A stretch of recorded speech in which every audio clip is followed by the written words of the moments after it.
Hello, this is Greg Allison from Green Greg's Garden and Worm Farm, coming to you today to talk about power grid defense next to my log barn here for starters. And we're going to talk today about what happens if the grid goes down. What are the consequences of that action? And I'll be showing some view graphs in a moment. But ladies and gentlemen, a lot of people doubt what can happen or how bad it can be. The EMP Congressional Task Force estimates 9 out of 10 people will be dead within a year due to societal collapse. I mean, face it, electricity is the linchpin. It is the key to everything. Electric power runs all the other elements of our infrastructure that we treasure. People worry about one or another going down. Water is pumped with electric power. You know, we get fuel pumped by electric power. Our money in our banks requires electric power to run the computers that keeps track of your money. Your money exists as digital ones and zeros in the bank. You like internet, you like Facebook, you like YouTube. Guess what? They all run on computers. They all require electrical power and grids and communication systems that all have to be powered to distribute this stuff. You don't have any of that without the electrical power grid. The electrical power grid is the key cornerstone, the linchpin of our technical society. Everything we have. You must have electrical power in modern society to thrive. Yeah, sure, our ancestors lived just fine without it. But today we have things that we have to account for that they didn't have to look at. So we're going to talk at the end of this video about what will happen with the nuclear power plants. And moreover, what most people aren't aware of is the spent fuel rod pools at those power plants, which are located outside the containment building, pose a larger risk than the fuel itself. We're going to talk about that. And we're going to talk about the more immediate things that happen. So if you like this video, be sure to subscribe to the channel to get the updates, because this is a one in a series. My next one is going to be how to prep, how to survive, what to do so that you can live with the grid down. I mean, look here. I've got greenhouses. I've got a garden. I've got a log barn. There's a swamp near me. So I can talk to you about prepping, how to live, how to bug in, how to bug out. Even in good times, my videos are going to be good for you because they're going to teach you how to grow your own good healthy food and how to make a living, how you can make a living doing several different things like growing microgreens, worm farming. And if you want to have good organic vegetables and soil, worm farming is a good start. And if you don't want to grow your own worms, at least go find a worm farmer and buy product from them, because worm castings and worm tea will be awesome for your plants. So that said, we'll get into this. And now for our presentation. So I come to you now from the office. And ladies and gentlemen, right here, this is what we don't want to see, because if the power grid should fry, we surely don't want to die. Unfortunately, this could get really ugly. Now, I don't want to be the prophet of doom, but we have to make room to prep and prepare that we don't see that come to pass real soon. Actually, the power grid is our weakest link, as I mentioned when I was standing beside the barn in this video and previous videos also. As the power grid is what is the source of many other grids and networks we use to operate our society. They all run on power. As I mentioned earlier, banking and many other things, ATMs, cash registers. So let's go back a couple of screens back. Got ahead of myself here. We've covered root causes before. We did in our last video. I'm not going to go in great details. However, if you haven't seen my last video, I'd implore you to do that. Go look at the previous video and the one prior to that too on power grid defense. However, looking at this video, you can see a number of things here down the list. Solar coronal mass ejections, electromagnetic pulse, a direct attack from terrorists on substations, cyber attacks, which most people are aware of, even natural catastrophes like a New Madrid fault earthquake could take down our power grid through ripping it apart and causing cascading failures throughout the system. What's the probability of that happening? Well, NASA estimates that for a keratin type event, 12% per decade. And this is based on the cycles and evidence of events of that scale. However, I would argue that that is optimistic, because the 1921 keratin event, railroad event would have taken down our power grid, and that was only 97 years ago. That was the year my dad was born, by the way. So that event could have done it. And furthermore, with our weakening magnetosphere on our Earth, which is rapidly diminishing, even smaller solar flares could do that job. That is something to be concerned about. So our grid is quite vulnerable. Now, whether you agree with those numbers or not, I'm not here to argue those kind of details. I'm here today simply to tell you that we need to prepare. We're talking about what the potential consequences of a grid down are, and in the next video we'll be addressing what you can do about it. So bear with me, please. So we'll move on. And again, we've talked about coverage. As you can see, from an altitude of 30 kilometers, which is well within the range that I've reached with balloon flights that I've done with payloads heavy enough to carry stuff that we wouldn't want to see at that altitude. You can take out a large area. From orbit, you could, and this is a very low Earth orbit, you could take out the entire populous area of North America. You could go a little bit higher and take out more, or you could scoot it one way or the other if you wanted to concentrate on certain areas. Bear in mind that the area of coverage, how far you reach out, is a function of how high you are. Just like a radio transmitter, it's like line of sight. The higher you are, the more of the Earth you see, the more coverage you get as you go up in altitude. And so you could cover the entire North American continent easily. But you know, we got to figure they're not just going to hit us with probably one device. It will probably be multiple devices. They might be scattered around like in a triangle here to make sure they cover everything. Or one device of this scale, sent up on a balloon, put over, say, the Northeast, that's 100 million people, my friends. That would be very, very, very ugly event. Should such a thing happen. And we notice here in the charts we're talking about New York City or Washington, D.C. Yeah, you get that whole area. The 100 million people in this area, that is all one big metropolitan area.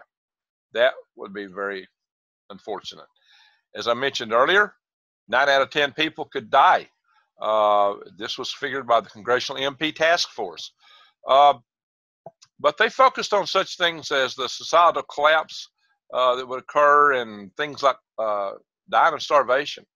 Well, a lot of people would die of starvation, but the number one thing, the thing that most people will die of, especially early on, will be lack of water, or even worse, disease from drinking bad water.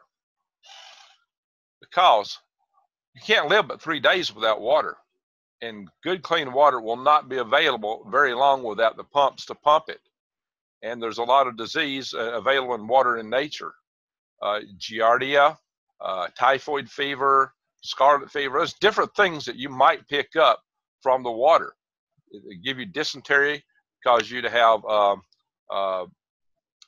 diarrhea, to lose your fluids within your body real fast, and then you could die quicker, even quicker than 3 days, because you're too dehydrated too fast. So the number one thing you're going to have to know how to do with a grid down situation is how to purify water and how to sanitize water. Those are two different things, and we'll be covering that in future videos, because these are things you need to know. But the water is going to be the most important thing, even more than food. Everybody thinks about food. We take water for granted, but we get the water how? It's pumped electrically. Okay, maybe you've got a system yourself, you've got your own well, and you got buckets to draw it with. Or maybe you got spring water and you're accustomed to drinking that. But most people don't. So we've talked about some of these other consequences in this list as I stood in front of the barn, and you saw that just a couple of minutes ago. And we've talked about the water. You'll have no money. But what we didn't talk about is prescription drugs. There will be no prescription drugs. There'll be drugstores will not be able to operate. They will have no capacity to run their cash registers. Probably the doors are electrically locked. The druggies would have probably broken in and taken everything already. If the brave drugstore operator would go there and stand there and try to dole things out, prescription drugs without evidence of who subscribed to what in his computer, which is probably illegal. But if he just happens to know, yeah, Johnny takes this drug, he remembers that. Some of them are good and can remember these things and hands it to you. Well, guess what? It ain't going to be there next month because he's going to run out of supplies. Their supplies isn't for months on end. Most of these stores and shops only carry a limited amount of supplies, so they're going to run out of this stuff fairly fast. There's no resupply. There's no trucks coming. The trucks don't have fuel. Chances are he ain't going to be there in the first place to give this stuff to you. But even if he was, that was the optimistic side, everything's going to run out. And a lot of our drugs require refrigeration. There'll be no refrigeration. Medicines that require refrigeration, foods that require refrigeration are freezing. Forget about them. They're gone. So that's part of the consequences of this. Another consequence that I didn't talk about standing in front of the barn is this. The Carrington event in 1859 caused fire in telegraph stations. Now, I've had people comment in my previous videos that, oh, the sun wouldn't do that. The sun wouldn't cause an event like that. Well, pardon me, but the sun caused the Quebec hydro event in 1989 that took down Quebec, the entire province of Quebec. And that was only 1/100th the power of the Carrington event and only 1/10th the power of the railroad event. And in 1859, the event was so strong that it caused fires in telegraph stations. Now, those telegraph stations didn't have wiring all through the walls like we do in our homes today. There was a port coming in from outside, a hole. They had an insulator in it, just probably a hole with a big circular ceramic glass insulator. Wire come in through that, and it comes in onto the desk, maybe to a battery, and onto the desk, and then back out, possibly boosted to a battery first. Basically, they come in and out. The wire did not go all through the building. Today, our buildings are massively wired. There's wiring in all the walls and in our ceilings. I've got wiring up here to ceiling lights and ceiling fans and outlets all around the wall behind me and from this side and the other side and throughout this house. Wiring everywhere. It's like a spider web all inside these walls, inside of wood and other things that can burn. And so you go, oh, we got surge protectors in our house. I ain't worried about that. I got a surge protector. I got this. I got that. I got a lightning protector. Well, that's nice. I'm going to tell you something. The EMP superweapon can put out 200,000 volts per meter. And that was from congressional testimony by a Soviet weapon expert and former NASA director, William Graham, in 2008. It's in the congressional record. 200,000 volts per meter. And the military is hardened to 50,000 volts per minute. Even that is too much, because what happens? High voltages like that jump gaps. So if you've got a gap set up to separate things, like you throw a switch open or something like that, guess what? That high voltage is going to break down the air and jump across. Typically in power stations, they separate these things by long distance. And the higher the voltage, the further the distance has to be to separate these things to keep the voltage from jumping. When I was in the military, we were trained. We had to keep a radio set completely unplugged, no cables, everything completely isolated. They were built already in Faraday cages to be hardened against these things. But even with the best hardened, we were told, hey, you cannot have it connected up. It will get fried. You have to totally, completely disconnect it and remove the cables. You couldn't just disconnect them this way. You had to take the cable away. And that's how you preserve a radio set. And one generator had to be turned off completely for our communication systems. So we were taught that. I was in a signal unit. So that's how they operate, because they know the EMP can jump those gaps, and so can a CME voltage. So that's why your surge protectors, your fuses, your breakers in your house are not good enough. That's why if you buy the products a lot of these companies are hawking and telling you they'll make your house safe, but if you look at this little rinky-dink box, I'm going to tell you what, there's nothing they can put in that rinky-dink box. It's going to protect your house. That's just not happening. You got to have some major surge blocking hardware to do that kind of job, and it's not going to come in a little rinky-dink box. It's going to set up next to your fuse box, your breaker box. However, it might help you from lightning, and there are lightning arresters. There are surge arresters, but they're not going to help you from EMP or a CME. So the danger that your house might burn down is real. And if it's not your house, if you survive it, your neighbor's house might catch fire. And if you live close enough, the fire from his house might catch to yours. Your whole neighborhood could burn. It could look like San Francisco in 2006. The thing that did most of the damage in the 2006 earthquake in San Francisco, which was a bad earthquake, was the fires that took place afterwards because gas mains broke and things like that. Oh, by the way, gas lines are long conductors. Guess what? They pick up the long wave radiation, the E3 type radiation from a CME or an EMP also. Pipelines, rail lines, and power lines pick that up. A nuclear device will pick up E1, shortwave radiation. That's where it fries things like your cell phone, your automobile, your computer, your radio sets. That's why you need personal Faraday cages for those things when you prep. And we can talk about that in future videos. So these are some of the consequences you have to take into account. And this is why we don't want this to happen. And I'm going to go more in a little bit into a far worse consequence. You know, ladies and gentlemen, it's a fact. Our ancestors survived the almost entirety of history without electrical power. Electrical power is a very new thing in our society. However, the way we've got our society geared up today, we're going to have serious problems without electrical power. And it's not just that we had to return to the 1800s to live. It's far worse because we have systems out there that require power to keep us safe. And we're going to get into that with respect to the nuclear power plants in just a moment. But yeah, and not to mention, we can have unsuspected things like the surges I just mentioned that could potentially burn your house. Now, we've talked about some of the primary consequences. There are secondary consequences, and that's what people do. It's the things that happen after a major disaster. If you look at the disaster of the Hurricane Katrina incident in New Orleans, people went crazy. People do desperate things. And we had people dying and rotting in the streets after this event. There was shooting, looting, robbing, all kind of unfortunate things going on because people were desperate. Now, a lot of people were trying to help each other, though. There'll always be charitable people. But there were a lot of people that, and this was, just in 3 days, things were getting bad. What I worry about the most, though, is that the people that provide our emergency services were abandoning their posts very rapidly. In a couple of days, large percentages of your firefighters, your first responders, the police force, these people were going home to protect mama and the babies. And you can't blame them because somebody might have been kicking in the door at their house. So they were trying to take care of things at home.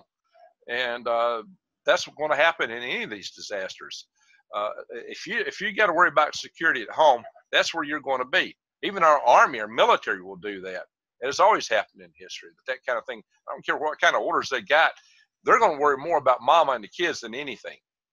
And who can blame them? Now, what we have to do as part of our societal planning is figure out how to make provisions so that they will feel safe and secure, that their wife, kids, children, parents, whoever will be safeguarded. If they got people that they're concerned about, they have to be offered the option to let these people go to a safe, secure facility to live, to be taken care of, or maybe patrols will be staked out in such a way to make them feel secure. This is something that has to take place at the local community planning level. The emergency management organizations are going to have to be aware of this kind of stuff and get cognizant of it. See, one of the things that's really cool and why I believe we can have effect is that in South Carolina, they did an EMA statewide exercise of what would really happen if they had a long-term grid down situation, scenario where no one was coming from the outside to help them. And guess what? It woke up a lot of people, so much so that the private company Duke Power is taking steps and has decided to harden their grid.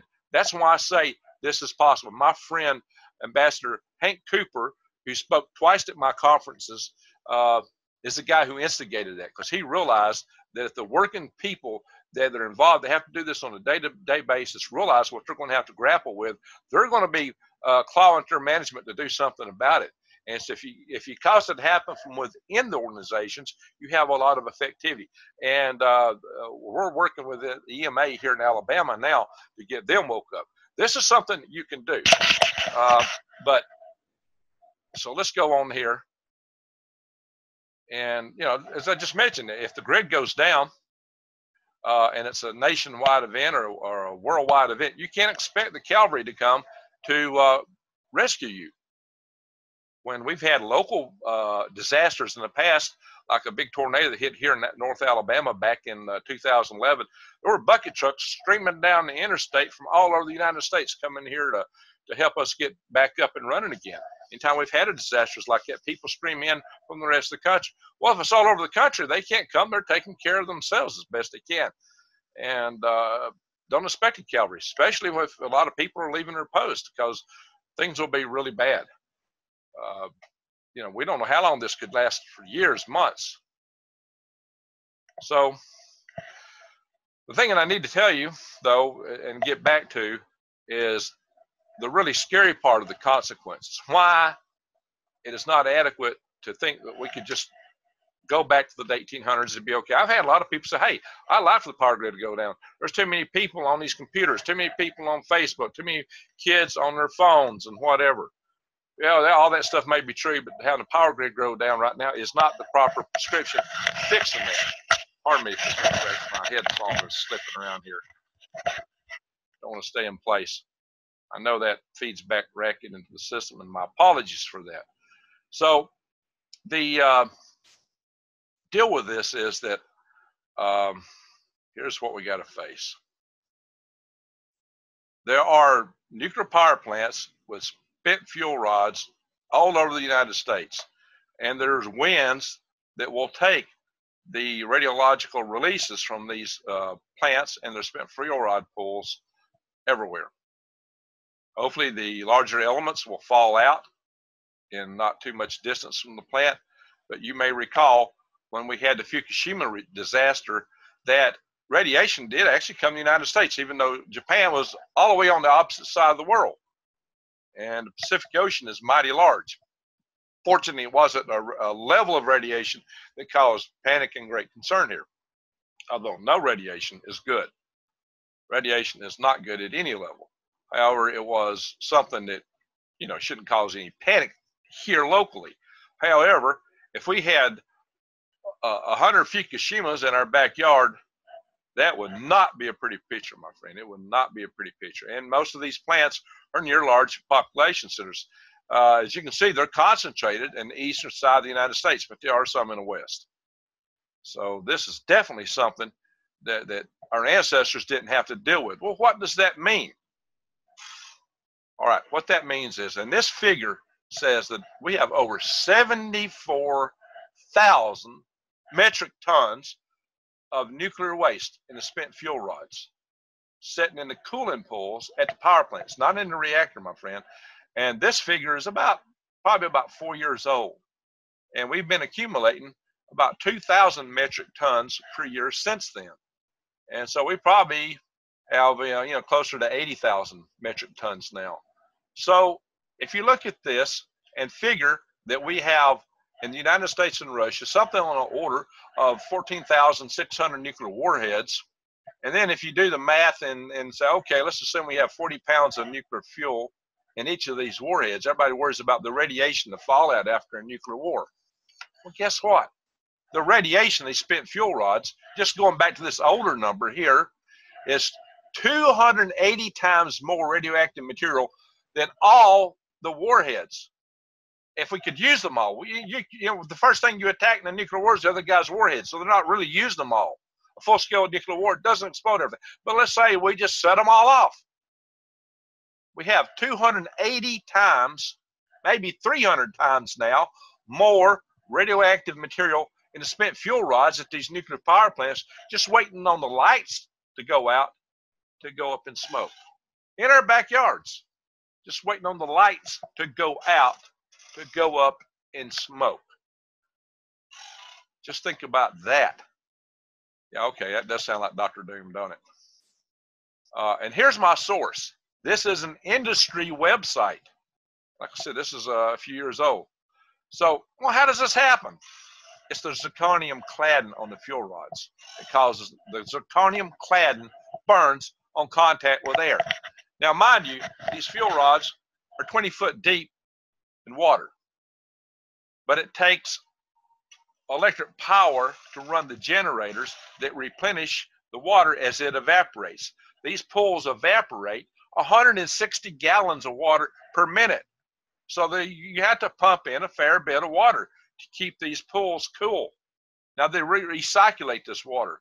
If something should happen, that they could pump in river water. Of course, that's going to ruin the fuel and the reactors, the spent fuel rods, whatever. At that point, you don't care. You're trying to avert a disaster. But to pump river water or recirculate the pool water, either way, you got to have electrical power to run the pumps. Now, the good news is, if the grid goes down, that we have backup generators to kick in and provide the power. These are huge generators. They're about like locomotive engines or diesel submarine engines. In fact, that's what a lot of those are, one or the other. However, they require fuel. That fuel requires logistics to replace it when you burn it.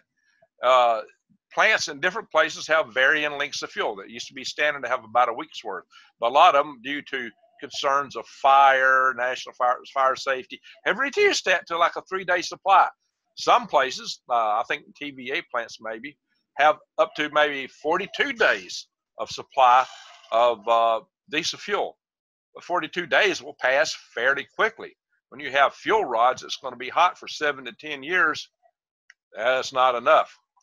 Not nearly enough. Well, they're going to be hot for longer than that, but I mean super hot, where you couldn't dry cask them. You could, 10 years is kind of typical. You could accelerate that where you could dry cask them faster, perhaps. We're not doing that right now, but think about that. This fuel has to be replaced. Okay, so you drive a truck in. Well, just take a fuel truck there.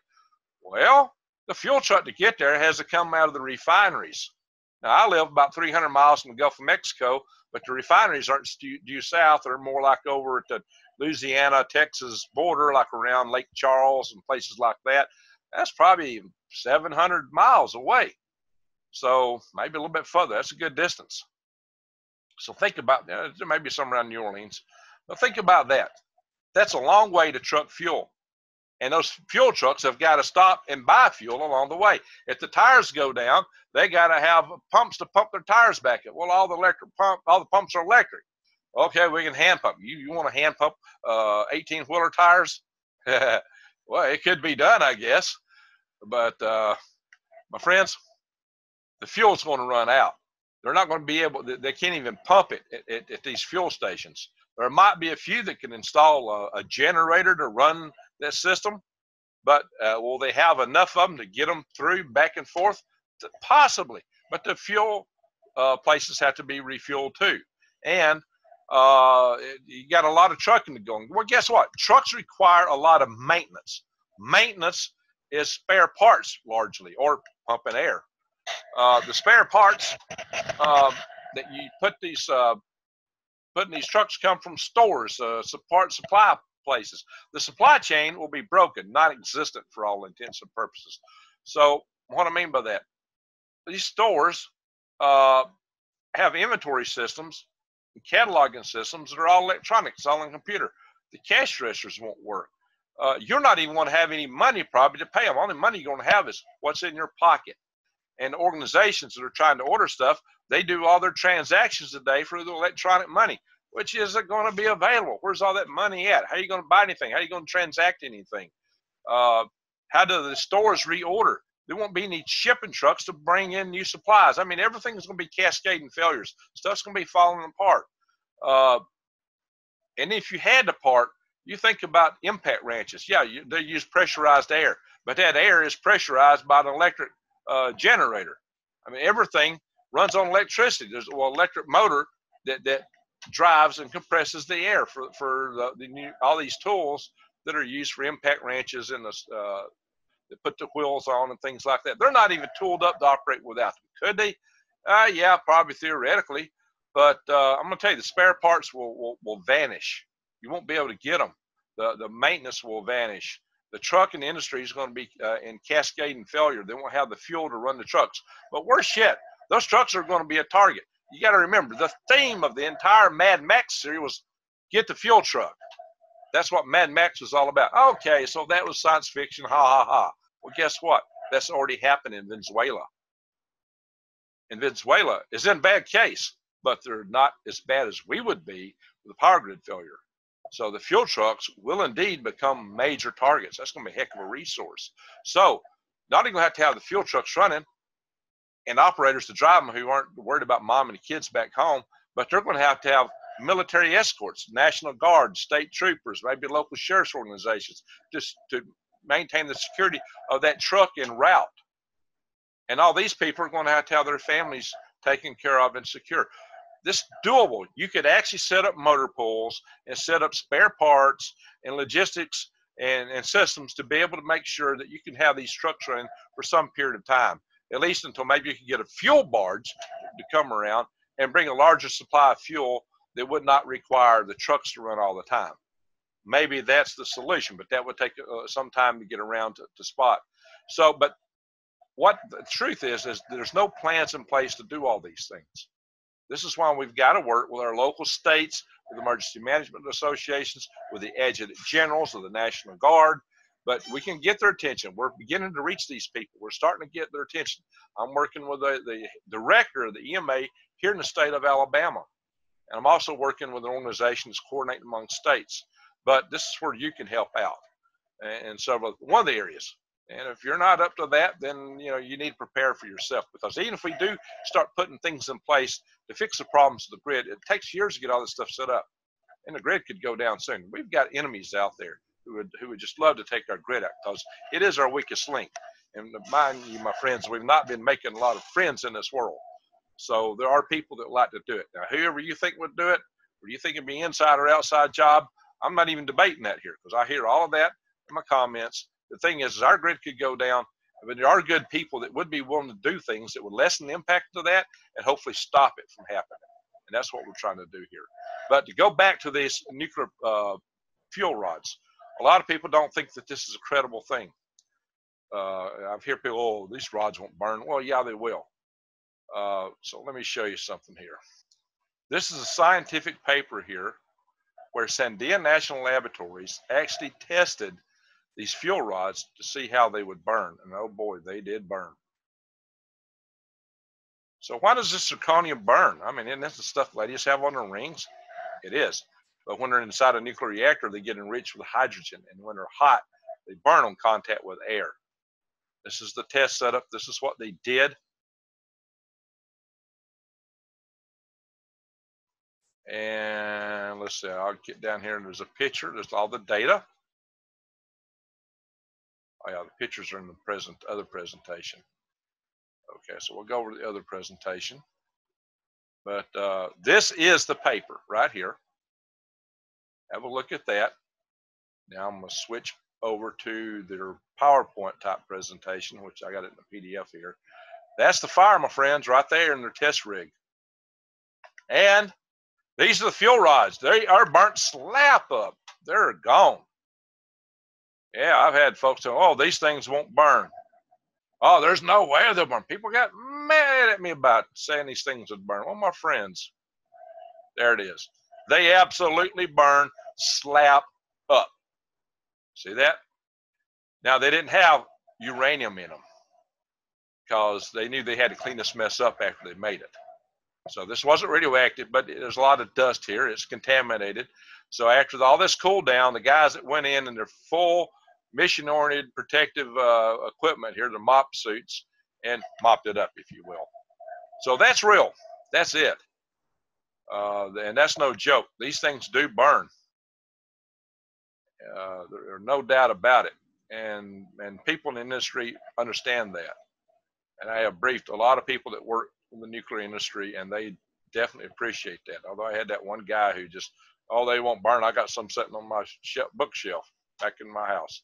Sure, if it's just regular zirconium, that's not a problem. Even a A piece of this cladding, if it's not been in the reactor, no problem, probably. I wouldn't get it hot though. Back to this chart. And 2011, we had a tornado come through where I live. It passed about a mile south of my house, an EF5, a really bad tornado. Well, it just missed the Browns Ferry nuclear power plant, thankfully, but it took down major power transmission lines. So they actually had to shut the plant down because the nuclear power plant can't operate without grid power. They did not design those things to operate independently or to use their own power, because they didn't assume that the whole grid would go down when they built them. They knew that the plant itself could go down, and there's load balancing issues with that anyway. So they had to shut the whole plant down. Fortunately, the adjacent neighborhoods and were still, our county was without power for a little bit. The whole North Alabama, most of it was without power. But I was out of power for about a week. How they restored power when all these power lines was messed up on the way to my home, I don't know. They were good. They had, you know, a lot of resiliency built into the network. However, we did, you know, we were able to maintain the cooling water to the power plants and the spent fuel rods. That's the good thing. And here is the spent fuel rod pool. I think I just mentioned you evaporate 160 gallons of water a minute off this pool. Why is it blue? It's not from the lights in here. It's blue from the radiation of the neutrons impacting the water molecules in here. It's the radiation that makes these things blue. They are radioactive. They're hot. And there's a uranium fuel pellet. They assemble these things together and clad them in zirconium alloy and put them in these bundles. These bundles have straps on them, so the cranes can lower them down into the reactor and pull them back out and take them over and drop them into the spent fuel rod pools. Well, really, fuel cooling pools is a more appropriate term, because they actually, the brand new rods get stored there before they get put in the reactor also. So here it is. This is the reactor containment building here. All this concrete. Your reactor core is here. So you got these cranes that move these things around. And what happens is they take these things out. This is the containment building, and this is outside the containment building. This is where the spent fuel rods are. You see the pool here? Now this drawing may make you think they got a concrete roof over that. No, they don't. That roof is sheet metal in almost every occasion. And to show that, there's Fukushima right over the cooling pools, and all the sheet metal is blown off. In that case, the reactor was underneath there, and the containment area was underneath, and they put their cooling pools on top. Very scary. Fortunately, their spent fuel rods were able to stay cool, because they bought fire trucks in that pump water, because the whole country's grid wasn't down. It was just these 3 plants. So thank God we didn't have a total power down in Japan, or this catastrophe would have been much worse if those spent fuel rods had cooked off. And again, look where all we have spent fuel and nuclear fuel stored here in the United States. Lots of places. And here's the nuclear power plants. As you can see, they all have an exclusion radius around them that you're supposed to evacuate if there's a problem. But we know that the radiation of various forms will spread wider. So, like I said, we got radiation from Fukushima here in the United States, although it was a trace amount. But if you had 100+ nuclear power plants cooking off in your backyard, my friends, that's not a pretty picture. That is something that Grandpa and Grandma didn't have to live with back in the day, before we had all this stuff. Yeah, they lived fine without electricity. Even my dad was an adult before his community was electrified. In fact, it was only electrified just a couple of years before my oldest brother was born. So think about that. We have to deal with things that they didn't have to deal with. And now one of the other things we'll have to deal with today is, because our society is so dependent on electrical power, when the power goes out, guess what? People will be swarming out of the cities like ants out of a fire ant mound when you kick it. They're going to be going everywhere, because they're going to be starving to death. They're going to be desperate. And, regular individuals you might can deal with, you probably want to try to help them out. The problem, though, is it's going to be gangs. And the gangs are going to be ruling the day for a while. You're going to have motorcycle gangs. We got good ones and bad ones in that category, but the ones that deal drugs, the drug gangs, the criminal gangs, you got to worry about them. because they will form little fiefdoms, and they will live. They will be like reigning terror in the communities as long as they can, until the point comes that the community is organized sufficiently that they wipe those gangs out. That's what will happen eventually, but they will do a lot of damage before that happens. So, yeehaw, the best thing that we can have is communities to survive these events, to work together. And don't join a gang. You might get temporarily ahead, but I'm going to tell you what, people are not going to be happy. They're going to come get you eventually. So this chart is telling us that the amount of spent fuel rods stored is increasing. Spent fuel rods and pools are at capacity already. Well, this was in 2015. Well, we keep making 2,000 metric tons a year. So this is an old chart, but guess what? It's not going down, not yet. And this is one of the generators that I was talking about. This is one of the backup generators here, and that's not one of the biggest ones, but this is what you've got to be concerned with. So we can fix the grid. There are technologies for that. We'll talk more about this in the next video. Faraday cages for the control devices, the SCADAs, supervisory control and data acquisition units. You put surge blockers in the center tap of the big transformers. The cost of doing that would be about the price of a single B-2 bomber. I mean, relatively speaking, it's nothing. 20 cents per month on a utility bill. But that's a big deal there with the Public Services Commission.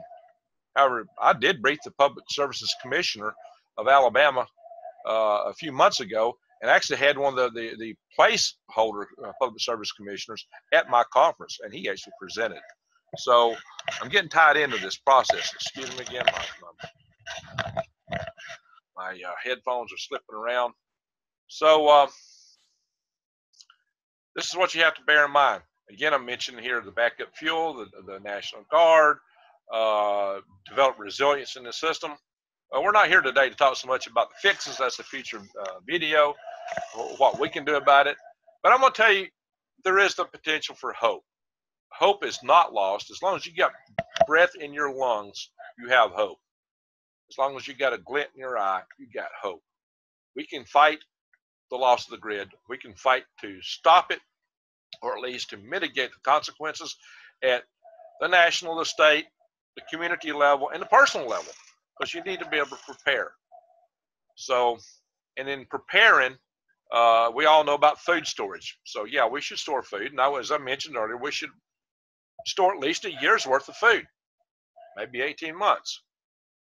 However, that's not the end all, be all. The grid will be down maybe for 10 years. Those big transformers, see my previous video, can take 10 years to replace if things are working. I don't know. Honestly, I don't even know if we can replace it all. Not unless we instigate certain things. Now, there is an Air Force effort out of the, believe it or not, the LeMay Center under the Air University that's looking at having black start capability coming out of the military bases. Right now, the military bases get all their power from the civilian systems. However, they're looking at changing that and using microgrids that use mini nukes, different type of nuke. It would be a lot safer. It wouldn't require cooling water. So there are things that are out there that might happen that could give us a better shot, but it's going to be years before they get these things installed. In the meantime, we need to have our communities ready, our states ready to keep the reactors cool. We need to have our local communities ready to band together to do what they need to do to survive, and you individually do need to be prepared. I'm going to cover that in the next video, what to do. But just in short, you need to be able to grow your own food. That's one of the critical things, most critical things, and purify and sanitize water. So I'm going to be putting out a lot of videos that pertain to the prepping aspects in the future, and I'm putting out a lot of videos right now about growing your own food. For instance, there's videos about, I've got raised bed gardens. You'll see a lot more videos on that in the springtime. I've got a couple of videos dealing with that now. You'll see me putting out videos about worm farming. Why worm farming? Well, you can't go to the store and buy fertilizer and pesticides when there's no stores. You got to make your own.